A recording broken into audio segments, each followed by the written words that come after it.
vous commenter, vous benga, donc ça la tellement bien. Vous avez toujours pour la bino. Donc, si vous avez jamais pour recevoir un bon tala, à tel moment, vous avez dans l'excel, donc en tout cas, vous avez qui mikolo, vous avez vraiment dans la visite quoi. Vous avez plateau la vision du cas, vous tiens dans le poste, vous avez vraiment un artiste, nous avons tant pour la de la révolution, on a belé au plus ça a et pas ya chada naïdo, mais tout dans le cahier. Et vous savez pour alposer ça là qui te lever là qui complexé, en tout cas c'est pour moi temps, tu vas dire ce que mon a été, tu vas dire ce que vous avez été, en tout cas vous bien qu'il y a trop, vous avez vraiment dérangé avec Don Shoot et Vita Kalemba. Donc c'est décidé à pour Tambola, à pour Luka Bango, malgré Bamoula, malgré Bamoya Makasi, donc c'est à la montée. Tout à l'heure, en tout cas, je vous aime tellement bien, on peut aimer nous en plus que mon famille. En tout cas, on laisse comme un camou et balise. Et balise. En tout cas, merci beaucoup. Vous aimez artiste dans la vie. Voilà. Artiste, bonjour. Bonjour. Ça fait un bail, hein? Ah oui. Vous avez un carato, ok, moi je suis tout le monde. Et tout ça, monsieur. Vous avez bonjour. Mambo belele isali kitomo na tena. Kena qui est non, on a déplacé non bah j'espère que bateau va suivre Instagram, Facebook, Twitter, Snapchat, bah yebi position na donc si on a déplacé na baké et na boy na déplacé na libanda. Donc bah momo ba yebi ke na tika lo bimate mais na zaka na kati. Mais to lamba ndezi yo mo yebi ke bilo faut ça bien par rapport à beaucoup de rangements l'équipe pour bah monsieur bah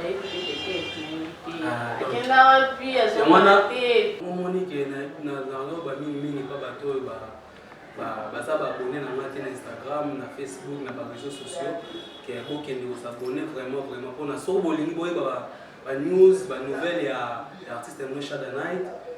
Donc il est possible de voyer ba na réseaux sociaux. Donc les réseaux sociaux na da Shada Night na compliqué. So bis no Shada Night o ba tout sauf rien. Donc si on a na kin no c'est bino qui na na kin, si on a na libano na ça no qui na libano. Donc jusque là dans ce cas là on déplacé na na kin on sait la mboka. Donc voilà. Mais toujours il va ce qui est préparation et en l'identité parce que visibilité pour liberté, préparation, on se préparer les soumis de forme. Toujours c'est la nuit pour toujours on a yoté, toujours capité, programme monté, au lobby peut le côté mon lobby sur au boumi et ça va pas. Avant pour tout bunga programme na yo ok na vraiment pas de kuna nga tu vois tout ça mais au lobby le côté. Hein? Tout le monde se côtoie bah les amis nous sont préparés. Bon mingi quand on lobby et l'homme qui a les logos montré comme kuma na média. Donc sans média nous qui a la tinate. Donc les technologie et puis sur média et puis sur Instagram et puis sur Twitter et puis sur chaîne comme tolérance zéro donc Shada Night azali vraiment donc on lancé challenge mon karaté à Milelo c'est mon ami c'est vraiment une très belle chanson à Emily Orphelin. Je pense que dans un mois ou 2 mois dans ça la clip on a tourné clip. Mais je dois d'abord voir avec mon équipe, ça fixer ma date, mais je vais toujours communiquer parce que je vais toujours finir par communiquer avec mes fans et tout. Donc, mingi olobezate boyebi bola nanga ngai na betaka c'était bola na mingi dans les réseaux sociaux nanga bo partager, bo commenter parce que na oti ko lancer challenge mo boyebi. C'est une vraiment très belle chanson pour les enfants. Donc, même que les enfants vont se retrouver dans des mois et que bientôt là ils sont disponibles. Voilà, là pour le parce que au sens où on a fait ça négligé, on fait occuper bien donc par rapport il y a idée au lobby là-bas donc bazozela pour est-ce que yembi no apona yembi no hapo yema na okaka to yembi pour se pensana ba fan na yo tu vois to oyembi pour sentir vraiment souci mon besoin pas na yo tellement on fait là comment on fait là ensemble oyembi aide ni les wana. Bon, normalement mingi motivation na ezalaki natalaki lelo oyo nga papa na mama baza nazwi mwa chance wana ke papa na mama bazala mais nazota mwana nzela omwana okende na nzela nakomi ta mosusu na pouvoir to quelque part namoni motu moko azosenga ya tu ta mosusu ngai nasengaka te par exemple elo liboso omituna eza nini motu ntango osengama seke azangi omona seke aza moto oede te. Tout ça, ça me faisait tellement mal. Oyo, nga mona ba mi lobela. Seul Dieu le sait que nous avons vendu dans le bas. Bateau yo, baza chanson nga za mamote. Donc, ata on a na ba million te, ba mbongo te wa pesa bango. Mais nzamba pesa nga musique. Donc, seule façon, seul moyen oya ko aider ba moza musique parce que à travers musique nanga boss to mutu mo boto président de la République papa Fachi akoki oyoka nzembo wana pe esali ke ba créer ta mosusu eloko moko pe ka pona ba ofele. Donc parce que nous les artistes tous a mieux placé pe en doublement mosusu omona to occupé pourcentage à l'écolo côté ya communication. Voilà, donc nga mona ki seul moyen on a pouvoir on a dans ngo c'est les chants, c'est la musique. Donc na lobaki na yema nzembo pona ko communiquer pona ko participer dans les na bango nzela moko et on peut s'être na milelo. Parce que bazo traverser étape to ba vivre vie mon a biso te bato to za ba tam so na papa to na ba maman to na ba papa na ba maman ensemble. Donc voilà. Mais tu vois que au sommet bango na nzembo peut-être partenaire moko ko monana na nzela nzembo na yo alukio donc to kende na ko visiter bango. Mais na yo moko pe faloza en plus oyo salo sala tête bablo mo mi balé au ko se pesa bango. Est-ce que même qui moi loco après que ça la nzemboana est-ce que même là qui bon moi chasseur moi et l'autre moment boki ko visiter bango pour hôtel c'est que non aux ana mutema na bango tu vois ni oyo sala qui exemple ni ça wana. Bon, premièrement, la chanson n'est pas encore sortie et la chanson n'est pas encore finie. On a un projet parce que nous avons un partenaire, j'ai comme mon boss Jovi Kikoufi, il a une association, Sodeco, donc il y a une ONG Mobiba Mounene, parce qu'il y a des gens qui ont donc le projet, il était tellement content et comme ça, on ça la descente. Dans le terrain, chez les orphelins, et moi, chez moi, les orphelins, je partage plein de choses avec eux. Parce que moi, il y a ceux qui me connaissent facilement, facilement, et si j'en ai, jamais monté. Là, Dieu me voit, jamais monté. Quel que soit quoi, 50 francs dans le pays. Donc, c'est ça. Il n'y a déjà pas. Mais, nous sommes un projet, nous sommes un partenaire. Et que si nous sommes bimi, on a des réseaux sociaux, on a des réseaux sociaux, on a descendre parce que je vais tout médiatiser. Donc, on a descendre pour aider les orphelins. Mais on a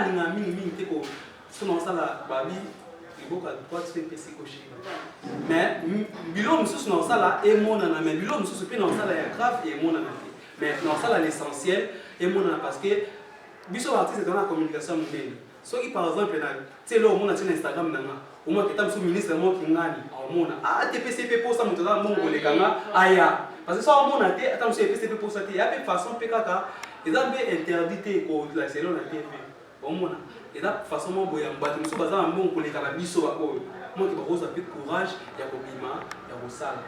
Dans le sous-sport, on a dit artiste de Boissalalité. Et puis c'est une inspiration à ça, quelque chose, voilà. Donc, il y a ming, sont dans ça parce que ce sont mes équipes, mon équipe plutôt, qui m'ont dit qu'il faut ça la parce que aux habits que va faire, tant que ça passe dans la montée, bien sûr. C'est l'équipe qui est encouragée. Attends, tu as qui sont dans les médias, mais ça, une ou deux vidéos, dans la réseau, comme ça, et qu'on va attirer, ce qui va aider. Voilà. Seul but sur la salle, sans quoi je n'allais pas le faire. Voilà, Balandinion sort, Bandeko Nepso, Bolandepso, Bandeko à zéro, Bandeko Club Agence. Et Batonité, Mamala, on peut se basali, Bossandé, Tilisha, Dana et Dassali. Et ça, quand tu es là, pour atteindre ça, pour la paix, voilà, et ça, bon, et ça, sur besoin de maman, on est là, moi, qui a Barbara, Kanabi, Bazali, qui n'a souci, non. Oui, oui. Ma grande sœur, Barbara Kanam. La La dernière fois, la mon année, elle n'a pas le beach. Pour ça, là, va bien. Merci beaucoup, grande sœur. Maman, madame. Donc, et ça, bon, ce que vous avez un souci, puis maman, on dit que c'est pas mal de ça. Mais artiste, question moi, ils allaient éviter la préparation, visibilité, donc, nous avons répondre. Donc, c'est tout aux aladus. Normalement, ce moni, dans un silence, il y a un qui est moyen parce que dans l'âme, quand on est sur le badeli, dans l'âme, tu tiens du donc, tout l'âme banane. Pour l'âme bien pour n'abattre, tu vas la balayer bien. Tout ça va épicer bien, tout ça va sola bien au monde. Donc, dans l'âme. Mais ce qui est sûr, Mileno déjà dans quelques mois, clip déjà pour moi parce qu'audio déjà na tinda qui va challenge na TikTok. Vraiment, je vous remercie mes fans. Bon, on va arrêter comme ça, on va surprise. Chaque jour, on va challenge. Chaque jour, on va challenge. Et ça, on va bien. Donc, voilà, et ça, on va bien ma casse. Parce que c'est pas pour rien. Je vous aime beaucoup, mes fans. Donc, c'est pas pour rien. Vous continuez dans la vidéo. Mais les autres, ils m'ont calaté. Donc, vidéo, on a un clip, on a préparé. On a préparé un clip pénètre très fort. Ce que vous avez un producteur ou un autre produit, bon, normalement, on dit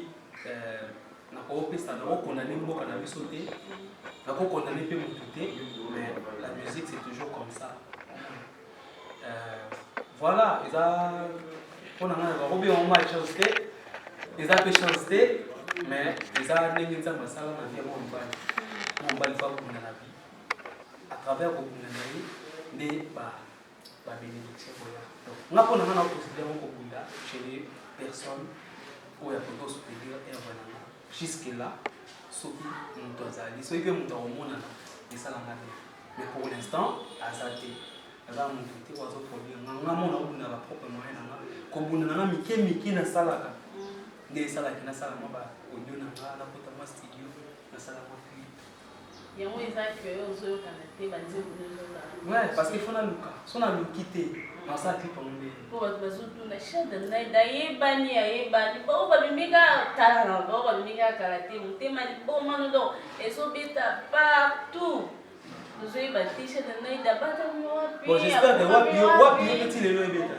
hein wapi petit lelo beta j'espère que yo moko yo carrément voilà ngana yo carrément mais ça exactement la batu complexé c'est mon nama complexe là est n'avait que c'est mon nama na fait na des plics pomba na fait siembote là ça zali voilà c'est mon nama beta na fait na des plics pomba ti lelo yo kana j'espère que ti lelo yo kana zali ti lelo za na marché bo ke partout bo yo kana ah on va une petite bosse là sur le long ni dans les confessions moi écoute te na ve na to bien bon là ba on tina su te na pomba to bien dernier donc si tout va bien la semaine prochaine on va chez on va chez Hôtel attends nini na go website on va bien ce qu'on a une polémique mon côté obi Shada Night azana mwana mkie azana boya ko malwa on t'aime pas c'est alors on malwa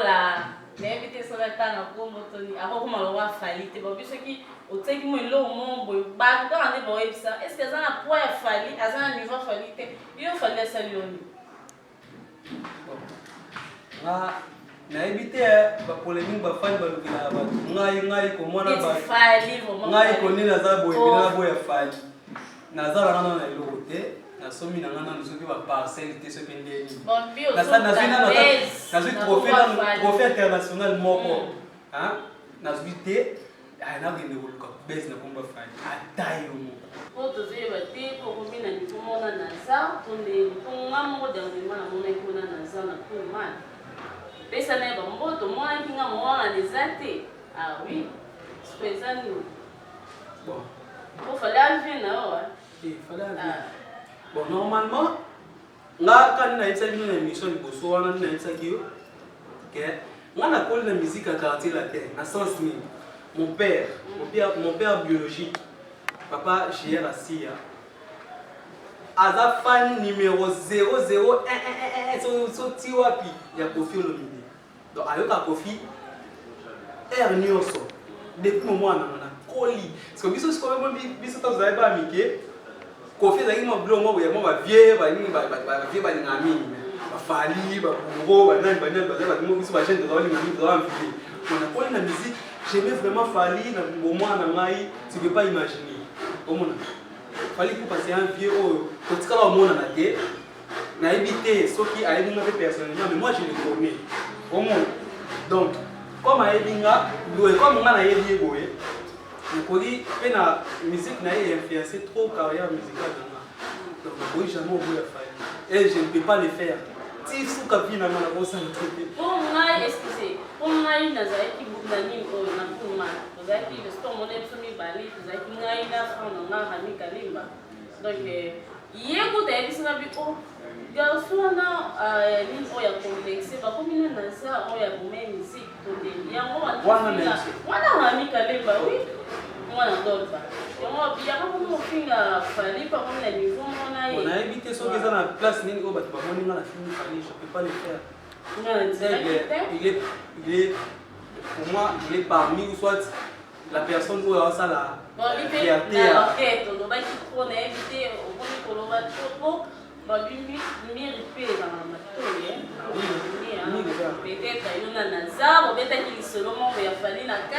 bon Naza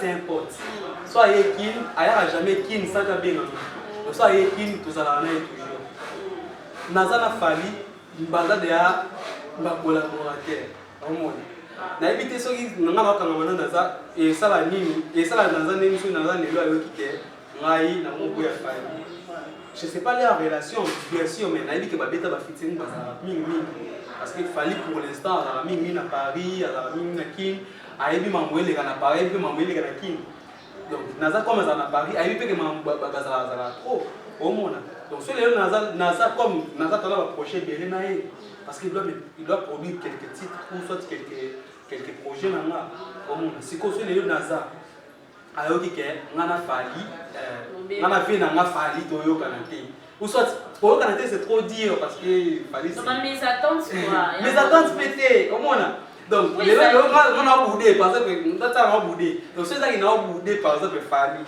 bien na Fally moi te que même nga pe finalement les a gâché omona na finalement les a gâché parce que naza yine mtoa na mtu asimbi parce que mtu neso tuna naza mtu tishada naye naza ilishada naye pour vos acquis on a la chaîne de Monia na pe kwa ayama ki biso bo bisima affaire hein bisima affaire comme c'est